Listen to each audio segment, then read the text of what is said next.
If Jurassic World Rebirth is any indication of how these big three blockbuster summer movies are going to turn out, then July is going to be a long f***ing month for everyone.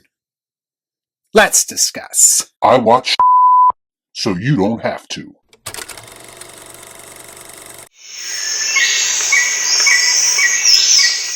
Before I get started, I'd like to kindly ask you hit the like button, and please subscribe to the channel for more content just like this. Come on. Do it!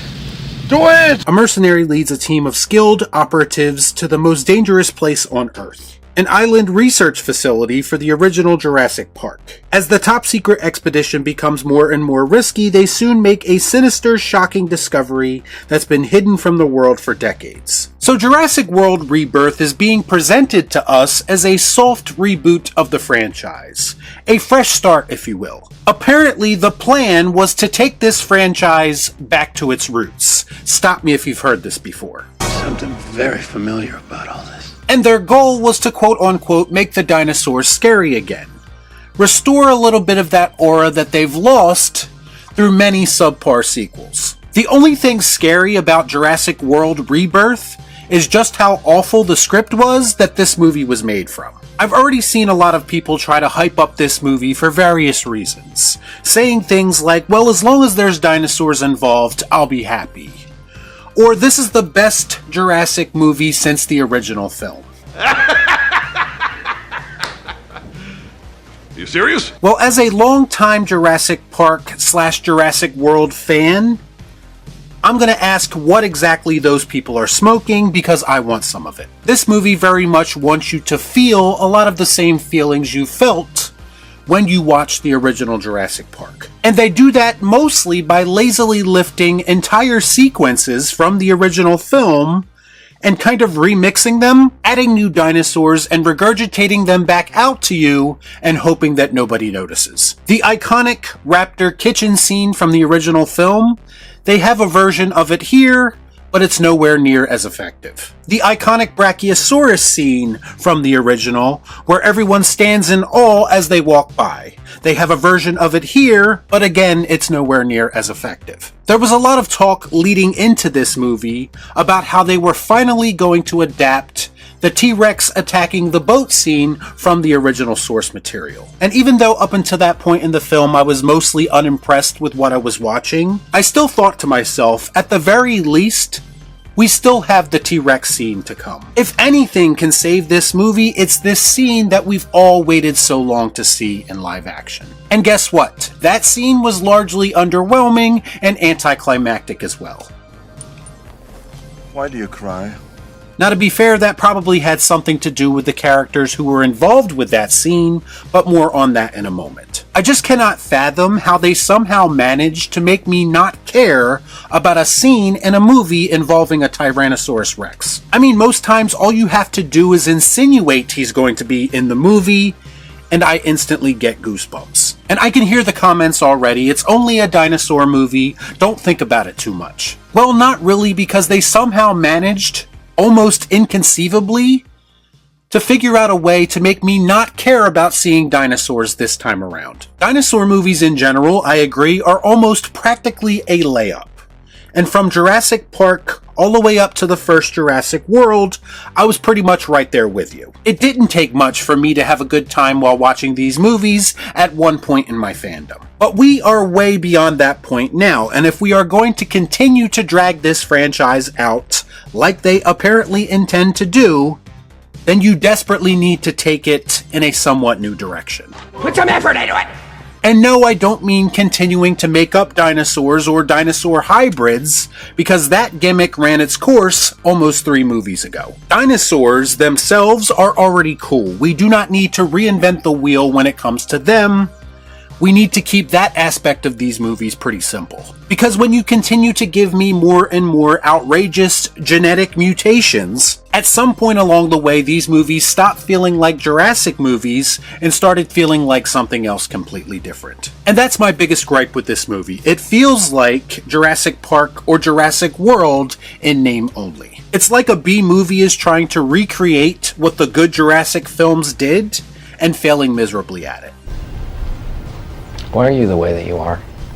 I'm sorry, but seeing a giant mutation that looks like a rancor wandering around in what should be a dinosaur movie is not the flex that you think it is. It's supposed to be the big bad of this film, it's supposed to be terrifying, but both its design and execution left a lot to be desired. Say what you will about the Indominus Rex from the first Jurassic World, but at the very least, at least that creature looked like a dinosaur that could have existed. Oh, and by the way, the dinosaur mayhem that we do get in this movie came off as relatively tame to me. And once again, the violence, the kills, felt progressively less impactful as the film went on. It literally felt like they were rushing through the attack and death scenes just to get to the next one. No build up, no tension, just yup, there goes another character that I don't give a shit about, who I knew was going to die from the first moment I saw them on screen. If he dies, he dies. Which brings me to the rest of the characters in this movie, which again is an aspect of it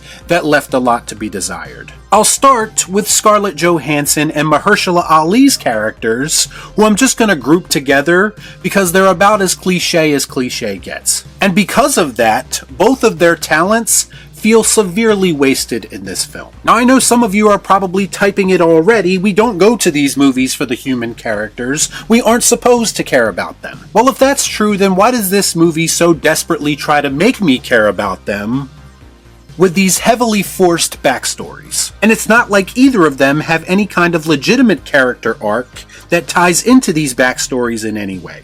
Remember how Alan Grant changes throughout the course of the first movie through his experiences in the park while protecting the kids? There isn't a fraction of that development in either of these characters, and it makes them feel like the hollow shells that they actually are. And then we have the rando family who conveniently, or inconveniently rather, gets mixed up in this Men on a Mission movie.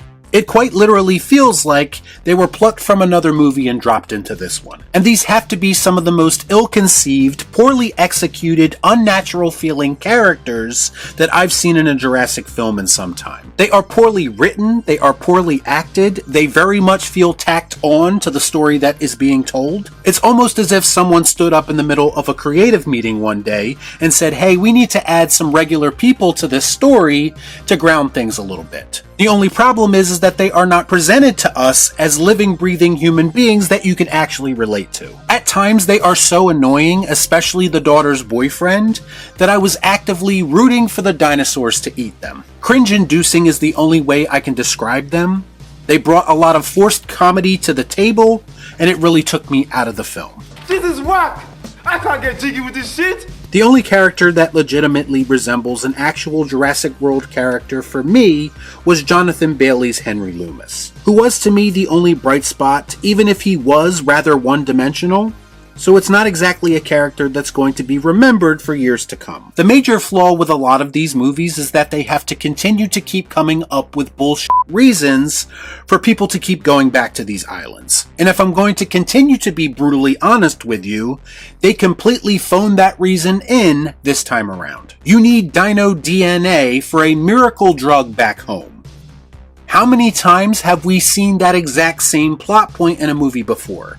It feels like a lot. I mean, there was literally no other options. We had to rip off movies like Deep Blue Sea and others to make this work. Surefire sign that a franchise has completely run out of steam creatively and are basically just grasping at straws, hoping to get another big payday. Show me the money. I was also kind of amused with how this movie explains away the events of the last two films, because pretty much everyone knows that those movies sucked. Ironically, they go on to make a lot of the same mistakes in this movie that is intended to fix the franchise. Bottom line, Jurassic World Rebirth is not a rebirth at all. It is a remix of elements from other movies that I'd much rather be watching. From the moment that I saw the trailer for this film, it just screamed more of the same to me. And now that I've seen it, that's exactly what it ended up being. This is a poorly conceived, poorly written, poorly acted movie that only serves to further dilute this once proud franchise. We are well beyond the point where I can simply just turn my brain off and enjoy these movies for what they are, like some people say that I should. Because the sheer stupidity and laziness of it all does not allow me to see past its flaws. And even if I could, The supposed high entertainment value moments in this film were not as entertaining as they should be. In fact, I was mostly bored through 90% of this film's runtime. There's nothing special about it from a filmmaking perspective. There's nothing special about it from a technical perspective. It's almost completely forgettable in every conceivable way. The characters are mostly awful. The dinosaurs do not even feel important anymore. At this point, I would say I'm good with the first 4 movies in the franchise, but you can take the last 3, put them in a box, throw that box into the ocean, because I have zero desire to ever watch any of them again. Jurassic World Rebirth was almost a complete waste of time from start to finish, and it absolutely pains me to see what they've done to this franchise I love. A franchise that was built on innovation and movie magic has been reduced to modern day slop. And to be clear, I don't give a f*** if this movie makes $2 billion.